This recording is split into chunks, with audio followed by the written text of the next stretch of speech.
కుప్పిగంతులు లాంటివి. ఎందుకంటే కేసీఆర్ గారికి ఉన్నంత క్షుణ్ణమైన అవగాహన వాగులు, వంకలు, నదులు, చెరువులు వీటి గురించి ఇరిగేషన్ రంగం గురించి కేసీఆర్ కు ఉన్నంత అవగాహన బహుశా భారతదేశంలోనే ఈరోజు సమకాలీన రాజకీయాల్లో ఏ రాజకీయ నాయకుడు కూడా ఉండదు. మరి అట్లాంటిది కేసీఆర్ గారిని పిలిచి లేదు అడుగుతామంటే హనుమంతుడి ముందు కుప్పిగంతులే అవుతుంది. ముమ్మాటికి నిజాలు అల్టిమేట్ గా తేల్తాయి. ధర్మము న్యాయమే గెలుస్తుంది. అల్టిమేట్ గా కేసీఆర్ గారి పేరు చరిత్రలో సువర్ణాక్షరాలతో తెలంగాణను సాధించిన నాయకుడిగా, తెలంగాణను సస్యశ్యామలం చేసిన నాయకుడిగా చరిత్రలో సువర్ణాక్షరాలతో లిఖించబడుతుంది. ఈ చిల్లర రాజకీయాలు పట్టించుకోకండి. 6 గ్యారంటీలు 420 హామీల మీదనే మనం అందరం దృష్టి పెడదాం. ఖచ్చితంగా రేవంత్ రెడ్డిని, కాంగ్రెస్ పార్టీని తొందరలోనే ఈ చిల్లర రాజకీయాలు అన్ని ముగిసిన తర్వాత ప్రజాక్షేత్రంలో బట్టలిప్పి నించోబెట్టే విధంగా కార్యాచరణ ఉంటది. దానికి మీ మద్దతు పలకాలని రాష్ట్రపతిని రేవంత్ రెడ్డి అనే ఒక చిల్లర నాయకుడు, ఒక చిల్లర వ్యక్తికి కేబినెట్ అంటే అర్థం కాదు, కేబినెట్ ఎట్లా పనిచేస్తుందో అర్థం కాదు. ఎందుకంటే ఆయన ఆలోచనలు వేరు, ఆయన ఎజెండా వేరు. ఆయనకు రాష్ట్ర ప్రయోజనాల కంటే, రైతుల ప్రయోజనాల కంటే రాజకీయ ప్రయోజనాలు, రాక్షస ఆనందము, పైశాచిక ఆనందం ఆయనకు ముఖ్యం. ఆయన చిల్లర పని చేసి బ్యాగులు మోసి జైల్లో పడ్డాడు కాబట్టి మా వాళ్ళని కూడా కొంతమందిని జైల్లో పెట్టాలనేది ఆయన వికృతమైన ఆలోచన తప్ప ఇంకోటి కానే కాదు. నేను చెప్పేదల్లా ఒకటే, అబద్ధం నిజం నిలకడ మీదనే తెలుస్తుంది. నిజం కడప దాటే లోపల అబద్ధం అంగిలాగేసుకుని ఊరంతా తిరిగి వస్తుంది అన్నట్టు కొన్ని రోజులు కాళేశ్వరం అని, కొన్ని రోజులు ఫోన్ ట్యాపింగ్ అని, కొన్ని రోజులు ఫార్ములా ఈ అని ఏదైతే డ్రామాలు రేవంత్ రెడ్డి ఆడుతా ఉన్నాడో, ఆయన ప్రభుత్వం ఆడుతా ఉందో, ఇవన్నీ కూడా కేవలం ప్రజల దృష్టి మరల్చడానికి చేస్తున్న చిల్లర ప్రయత్నం. 420 హామీలు 6 గ్యారంటీలు అమలు చేయలేని ముఖ్యమంత్రి, చివరికి మంత్రివర్గ విస్తరణ చేయలేని ముఖ్యమంత్రి, చివరికి మంత్రివర్గ విస్తరణ చేసిన పోర్ట్ఫోలియోలు కూడా కేటాయించుకోలేని ఒక అసమర్థ ఫెయిల్యూర్ చీఫ్ మినిస్టర్ ఆయన ఫెయిల్యూర్ ని కప్పిపుచ్చుకోవడానికి చిల్లర ప్రయత్నాలు చేస్తున్నాడు. అంతకంటే చేసేదేం లేదు. కేసీఆర్ గారితో ఇరిగేషన్ గురించి మాట్లాడడం అంటే హనుమంతుడి ముందు కుప్పిగంతులాగా ఉంటుంది. ఎందుకంటే కేసీఆర్ గారికి సమకాలీన రాజకీయాల్లో భారతదేశంలో ఆయనకున్నంత క్షుణ్ణమైన అవగాహన నదులు, వాగులు, వంకలు, చెరువులు ఏం చేయొచ్చు అనేది, ఏం చేసి చూపెట్టిందో కూడా కేసీఆర్ నాయకత్వం తెలంగాణ ప్రజల ముందే ఉంది. బ్రహ్మాండంగా తెలంగాణను 1 కోటి ఎకరాల మాగాణం చేసి వరిధాన్యం ఉత్పత్తిలో పంజాబ్ ను, హర్యానాను దాటిపోయి తెలంగాణ అనే కరువు పాలిత ప్రాంతాన్ని ఇవాళ భారతదేశంలో అగ్రభాగాన్ని నిలబెట్టినందుకు కేసీఆర్ గారికి నోటీసులు ఇస్తారా? లేదా ప్రపంచంలోనే అతిపెద్ద లిఫ్ట్ ఇరిగేషన్ ప్రాజెక్టును 4 ఏళ్లలో ప్రజాస్వామ్య భారతదేశంలో కట్టినందుకు మీరు నోటీసులు ఇస్తారా? దేనికి ఇస్తారు కేసీఆర్ కు నోటీసులు? అన్ని చర్చలు కూడా ఇవాళ కమిషన్ ముందు జరుగుతాయి. ఎన్ని ప్రశ్నలు అడిగినా వాటికి సమాధానాలు సమర్థవంతంగా మేము చెప్తాము. ఇప్పటికే హరీష్ రావు గారి ప్రజెంటేషన్ తోనే కాంగ్రెస్, బీజేపీ నాయకుల ఫ్యూజులు ఎగిరిపోయినాయి. ప్రజలకు కూడా మొత్తం వాస్తవాలు అర్థమైపోయినాయి. వాడు కొత్తగా చెప్పడానికి గానీ మరి అడగడానికి గానీ వాస్తవంగా ఏం లేదు. కానీ సాంకేతికంగా పిలవాలి కాబట్టి పిలిచడం నేను అనుకుంటాను. రేవంత్ రెడ్డి వాళ్ళ మామ దగ్గర కూర్చుంటే మంచిది. పిల్లనిచ్చిన మామ దగ్గర రేవంత్ రెడ్డి 5 నిమిషాలు కూర్చొని బుద్ధి జ్ఞానం తెచ్చుకుంటే మంచిది. సూదిని పద్మారెడ్డి గారు, గీత గారి తండ్రి వారు చెప్పినారు 94,000 కోట్ల ఖర్చైన ప్రాజెక్టులో 1,00,000 కోట్ల అవినీతి అనేది ఒక తెలివి తక్కువడే అంటాడన్నాడు. మరి ఆ తెలివి తక్కువ ఆయన అల్లుడు, మా కర్మగాలి. ఆ తెలివి తక్కువ ఇలా రాష్ట్రానికి ముఖ్యమంత్రి. కాబట్టి మేమనేది ఏంటంటే రేవంత్ రెడ్డి గారు ముందు పోయి వాళ్ళ మామగారి దగ్గర కూర్చొని కొన్ని పాఠాలు నేర్చుకుంటే మంచిది. కాళేశ్వరం ప్రాజెక్టు విచారణ పూర్తిగా అయిపోయిన తరుణంలో మళ్ళీ 2 నెలలు పొడిగించి కేసీఆర్ ను ఇటు హరీష్ రావును పెంచినటువంటి సందర్భం కనిపించింది. దీన్ని ఎట్లా చూస్తుంది?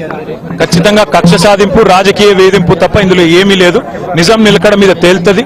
ముమ్మాటికి అల్టిమేట్ గా ప్రజాక్షేత్రంలో, న్యాయస్థానాల్లో ఎక్కడెక్కడైతే ఇవాళ ఈ విచారణను, ఈ వేధింపులను ప్రజలు గమనిస్తున్నారో 1 కోటి ఎకరాల మాగాణం చేసి పంజాబ్ ను, హర్యానాను దాటే విధంగా తెలంగాణలో వ్యవసాయ ఉత్పత్తి పెంచిన కేసీఆర్ గారి మీద వేధింపుకు పాల్పడితే తప్పకుండా ప్రజాక్షేత్రంలో ప్రజలు బుద్ధి చెప్తారు. 1.5 ఏళ్ల కాలంగా ఒక ప్రాజెక్టు డిపిఆర్ గానీ, కనీసం శంకుస్థాపన గానీ, ఒక ఇటుక పెట్టి కట్టే దాఖలాలు లేవు. ఎట్లా చూస్తారు కాంగ్రెస్ పార్టీ? ఎట్లా చూసేదేముంది? ఇటు కూలగొట్టడానికి వచ్చింది తప్ప కట్టనికి రాలేదు. ఈ పేదల ఇండ్లు కూలగొట్టడం, ఇట్లాంటి ప్రాజెక్టులు కూలగొట్టడం, విధ్వంసకరమైన ఆలోచనలు, రాజకీయ వేధింపులు, కక్ష సాధింపు తప్ప ఈ సన్నాసికి ఏమి చేత కాదని అర్థమవుతా ఉంది. అందులో అర్థం కాకపోవడానికి